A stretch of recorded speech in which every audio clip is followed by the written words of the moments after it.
Hello everyone, welcome back. Welcome to part 3 of PYQs on fundamental right. Previous year questions हम देख रहे हैं fundamental rights के ऊपर, और इस वीडियो में हम क्वेश्चन नंबर 31 से लेके क्वेश्चन नंबर 45 तक देखेंगे।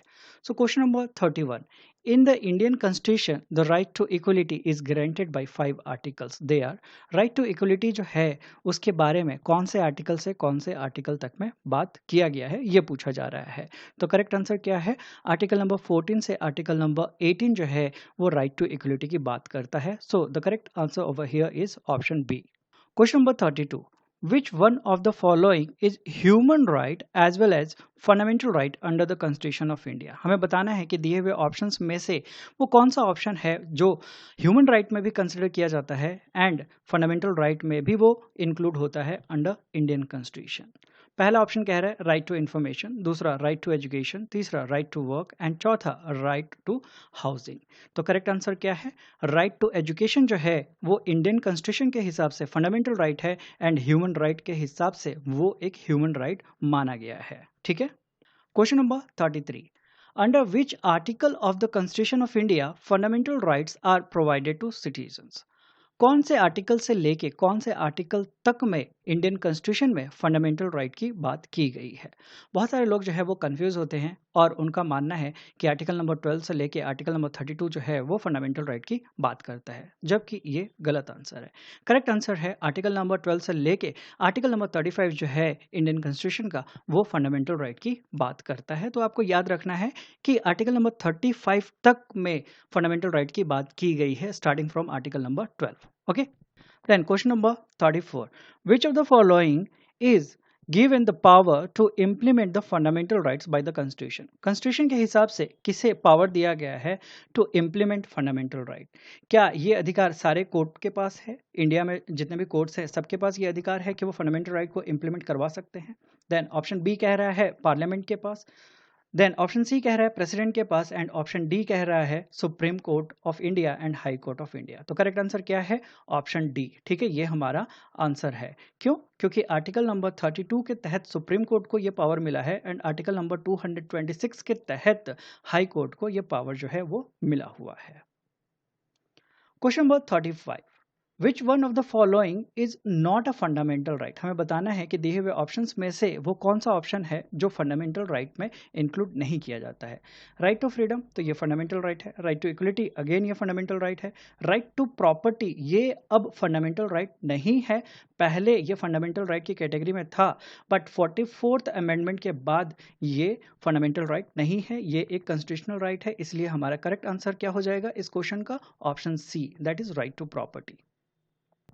So question number 36, a writ issued by the judiciary inquiring upon the executive to do what it should have done within its stipulated powers is called। तो वो कौन सा पावर है, कौन सा रेट है जिसके थ्रू जुडिशरी जो है वो एग्जीक्यूटिव को कहती है कि तुम्हें क्या करना चाहिए, तुम्हें क्या करना चाहिए था, and what you should do, what you should not do. तो वो कौन सा रेट है? वो है मैंडेमस। सो आई होप कि आपको ये याद होगा, हमने इसे कवर अप किया है। मैंडेमस को हमने याद रखा था माइंडेट से, यानी जुडिशरी कहेगी that mind it this is your duty, you have to perform it, और this is not your duty, you don't have to interfere in this thing. तो ये कमांड जो है वो कौन से रेट के तहत दिया जाता है? मैंडेमस रेट के तहत दिया जाता है। Then question number 37, under the provisions of right to freedom of religion are included, यानी freedom of religion से regarding यहाँ पे कुछ statements दिए गए हैं। हमें बताना है कि कौन से statement जो हैं वो freedom of religion में include होते हैं और कौन सा include नहीं होता है। ठीक है, तो पहला ऑप्शन कह रहा है, पहला स्टेटमेंट कह रहा है राइट टू प्रोपगेट रिलीजन। तो क्या ये फ्रीडम ऑफ रिलीजन के तहत एक राइट है? तो जी हाँ, ये अधिकार दिया गया है। देन सेकेंड स्टेटमेंट कह रहा है right of the Sikhs to wear and carry kirpan. तो जी हाँ, ये भी फंडामेंटल राइट के रूप में फ्रीडम ऑफ रिलीजन के तहत कहा गया है, बताया गया है कॉन्स्टिट्यूशन के द्वारा। Then third, right of the state to legislate for social reforms. क्या ये स्टेट के पास अधिकार है कि सोशल रिफॉर्म से रिगार्डिंग फ्रीडम ऑफ रिलीजन के तहत जो बातें कही गई है उसके ऊपर वो लेजिस्लेशन ला सकती है? तो जी हाँ, ला सकती है। देन फोर्थ जो स्टेटमेंट है वो कह रहा है right of religious bodies to secure conversion of people to their own faith. तो जी नहीं, ये जो ऑप्शन है ये गलत है। ऑप्शन नंबर 4 जो है वो फ्रीडम ऑफ रिलीजन के तहत पावर नहीं दिया गया है। तो हमारा करेक्ट आंसर क्या हो जाएगा? ऑप्शन ए 1, 2 एंड 3 जो है वो सही है with respect to freedom of religion. Question number 38, which provision of the fundamental rights is directly related to exploitation of children? यानी दिए हुए आर्टिकल्स में से हमें बताना है कि कौन से आर्टिकल के तहत डायरेक्टली ये मना किया गया है कि बच्चों का एक्सप्लॉयटेशन नहीं होना चाहिए। ठीक है, तो वो कौन सा आर्टिकल है? वो है article number 24। Okay, so correct answer क्या है? Option D. Then question number 39, an accused of an offense cannot be compelled to be a witness against himself. Which article of the constitution provides for this? यानी कौन से article के तहत ये कहा गया है कि किसी accused को कंपेल नहीं किया जा सकता है, जोर जबरदस्ती से उसे ये नहीं कहा जा सकता है कि तुम अपने ही अगेंस्ट में गवाही दो। तो ये कौन से आर्टिकल के तहत आता है? सो ये आता है आर्टिकल नंबर 20 के तहत। आर्टिकल नंबर 20 का क्लॉज 3 जो है वो इस चीज का प्रोटेक्शन प्रोवाइड करता है, इसलिए करेक्ट आंसर है यहाँ पे option A, article number 20। Then question number 40, which of the following articles of the Indian Constitution guarantees freedom to press? Press को फ्रीडम जो है वो कौन से आर्टिकल के तहत मिला हुआ है? तो आई होप कि आपको याद होगा कि ये कंसिडर होता है अंडर आर्टिकल नंबर 19। प्रेस का जो फ्रीडम है उसके लिए अलग से कोई आर्टिकल जो है वो अपने इंडियन कॉन्स्टिट्यूशन में मेंशन नहीं किया गया है। फ्रीडम ऑफ प्रेस जो है वो आर्टिकल नंबर 19 के तहत ही इंक्लूड होता है। Question number 41, which one of the following rights is available under article 19 clause 1 subclause d read with article 21?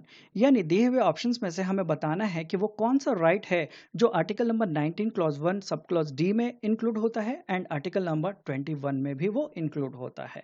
तो पहला ऑप्शन है right to travel abroad, then option B कह रहा है right to shelter, then option C कह रहा है right to privacy, option D कह रहा है राइट टू इन्फॉर्मेशन। तो इसका करेक्ट आंसर क्या है? Option A, right to travel abroad जो है वो आर्टिकल नंबर 21 के तहत भी कंसिडर होता है and article number 19 clause 1 sub clause D के तहत भी ये इंक्लूड होता है। और ये किस केस के रिजल्ट में निकल के आया था? तो मेनका गांधी केस जो हुआ था उसमें ये बात जो है वो निकल के आई थी। सो मेनका गांधी केस में मेनली किन किन आर्टिकल से रिगार्डिंग मेनका गांधी के द्वारा केस जो है वो डाला गया था? तो article number 14, article number 19 and article number 21। इसलिए ये जो राइट दिया गया है राइट टू ट्रैवल अब्रॉड, ये आर्टिकल नंबर 19 एंड 21 दोनों के अंडर में कंसिडर होता है। Then question number 42, which one of the following fundamental right is not available to foreign citizen? दिए हुए फंडामेंटल राइट्स में से वो कौन सा फंडामेंटल राइट है जो फॉरेन सिटीजन्स को नहीं दिया जाता है? पहला ऑप्शन कह रहा है equality before law, then second right of freedom of expression, option C कह रहा है right of freedom of life जो कि आर्टिकल नंबर 21 के तहत आता है, then option D right against exploitation. तो इसका करेक्ट आंसर क्या है? Option B, right of freedom of expression जो है ये आर्टिकल नंबर 19 के तहत आता है और आर्टिकल नंबर 19 जो है वो एलियन सिटीजन्स को नहीं दिया जाता है, फॉरेन सिटीजन्स को नहीं दिया जाता है, ये सिर्फ और सिर्फ इंडियन सिटीजन्स को दिया जाता है। Okay, then question number 43, which one of the following cannot be suspended or restricted even during national emergency? यहाँ दिए हुए ऑप्शंस में से हमें बताना है कि वो कौन सा राइट है जो during the time of national emergency भी सस्पेंड नहीं किया जाता है, नहीं किया जा सकता है। ऑप्शन ए कह रहा है right to reside and settle in any part of the country, option B कह रहा है right to life and personal liberty, then option C कह रहा है right to move freely throughout the territory of India and option D कह रहा है right to carry on any profession और बिजनेस। तो इसका करेक्ट आंसर क्या है? Right to life and personal liberty जो है वो इमरजेंसी के दौरान भी नहीं हटाया जा सकता है, नहीं हटाया जाता है। ठीक है, तो करेक्ट आंसर क्या है? Option B.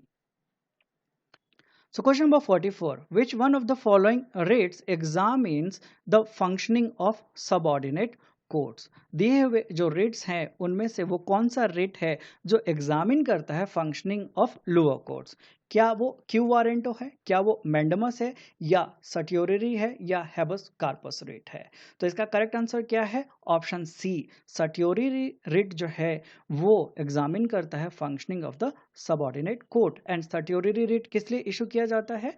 हायर कोर्ट के द्वारा, ताकि नलीफाई किया जा सके उन ऑर्डर्स को जो लोअर कोर्ट्स के द्वारा या फिर किसी क्वासी जुडिशियल बॉडी के द्वारा जजमेंट दिए गए हैं। ठीक है, सो लास्ट क्वेश्चन आज का question number 45, which one of the following subjects comes under the common jurisdiction of supreme court and high court. हमें बताना है कि दिए हुए ऑप्शंस में से वो कौन सा ऑप्शन है जिसके ऊपर अधिकार supreme court and high court दोनों का है। कॉमन जुरिडिक्शन जो है वो पड़ता है supreme court and high court का। तो पहला ऑप्शन कह रहा है mutual disputes among states.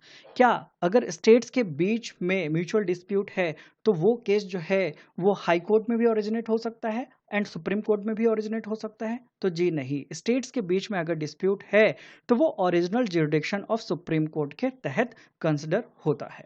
Then option B, dispute between centre and state. Centre and state से रिगार्डिंग अगर डिस्प्यूट है तो क्या वो high court and supreme court दोनों में ओरिजिनेट हो सकता है? तो जी नहीं, अगेन ये जुरिडिक्शन के अंदर चला जाता है सुप्रीम कोर्ट के, और उसे हम क्या कहते हैं, ओरिजिनल जुरिडिक्शन। मतलब क्या हो गया कि सिर्फ और सिर्फ सुप्रीम कोर्ट इस चीज से रिलेटेड केस जो है वो सुन सकती है, किसी स्टेट के हाई कोर्ट में ये केस जो है वो नहीं सुना जा सकता है। Then option C, protection of the fundamental rights. तो जी हाँ, ये हमारा सही आंसर है। ऑप्शन सी जो है वो करेक्ट आंसर है, बिकॉज आर्टिकल 32 के तहत एंड आर्टिकल नंबर 226 के तहत दोनों के पास ये पावर है, supreme court and high court के पास ये पावर है कि फंडामेंटल राइट से रिगार्डिंग वो केस जो है वो सुन सकते हैं। डायरेक्टली वो केस जो है हाई कोर्ट या फिर सुप्रीम कोर्ट जा सकता है। So the correct answer for question number 45 is option C, protection of fundamental rights.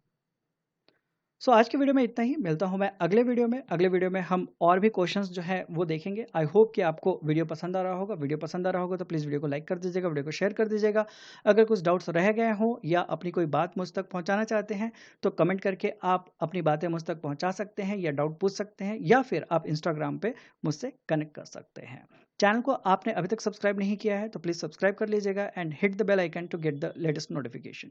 मिलता हूं मैं अगले वीडियो में। Till then take care, bye bye, thank you, जय हिंद।